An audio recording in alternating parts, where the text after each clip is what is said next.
just going to go over a quick description of the cooling system components and functions. Alright, I'm going to start at the top over here on the radiator. On the top left side over here is the inlet for the radiator after the coolant comes out of the engine, after it's passed through all the other parts of the cooling system. It goes through the engine or through the radiator, and it's, you know, gravity fed all the way down to the bottom where it starts all over again. You can see here the thermostat housing. The thermostat housing right there. This is where it comes out of the thermostat. Inside here is what regulates coolant flow depending on temperature.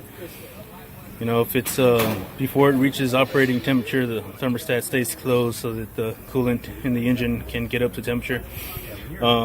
Once it opens, that's when it allows coolant to come through this hose to the radiator inlet over there. Now this other hose you see, this other blue one right here on the side, is the bypass. It comes down there to comes down to your water pump here. This is your water pump. It's a belt driven water pump, and this is the other end of that bypass I was telling you about, and it goes up there to the thermostat. Okay, and that comes from the bottom of the radiator to the outlet here. It comes out this way, and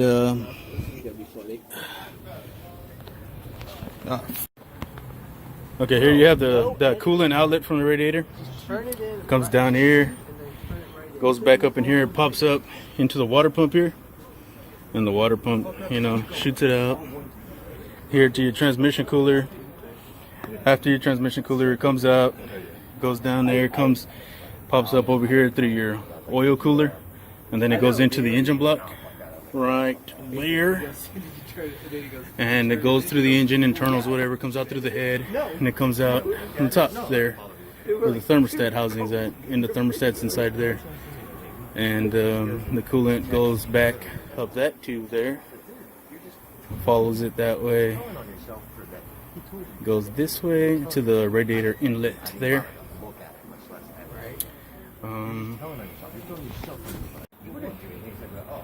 If you want to check for internal leaks of your oil filter, you'll come over here, pull your oil dipstick out all the way, look at the oil. If it's not just straight black, if it's like, you know, grayish or light brownish, then you have an internal oil leak in your oil cooler. Or if you want to check for your transmission cooler, see if that's leaking, you just, same thing, you just go over there, grab your transmission dipstick out and check it, see if it looks any different. Then you have an internal leak in the cooler itself. You also have a coolant filter here. Shut it off there, you twist out the filter, put a new one. Okay, and when if the engine is too cold and the thermostat's closed, it doesn't let any coolant flow out the top into the radiator inlet. So that what that happens, the coolant pump is still going to be spinning, still creating pressure. So that's when you have this bypass here, and it goes up, and all it does is just circulate the water that's already in the engine, and it just circulates it so that it doesn't build up pressure behind the thermostat too much. Okay, this fan clutch here, it's an air fan clutch there. You can see the air line coming up into there. And if you come over here and you try to turn the fan blade by hand, you can't do it. So the clutch is actually engaged right now. So that means when you turn the truck on, the fan is gonna be spinning until you build air pressure. So once air pressure is built, that's what disengages the clutch. Okay, here you have, this is the air lines. This is what feeds line over there, so you can shut off the fan clutch. And right here is an electric solenoid. It goes this way. You can sometimes turn those off and on manually with like a switch in the cab. If you want to check for internal leaks of your oil filter, you'll come over here, pull your oil dipstick out all the way, look at the oil. If it's not just straight black, if it's like, you know, grayish or light brownish, then you have an internal oil leak in your oil cooler.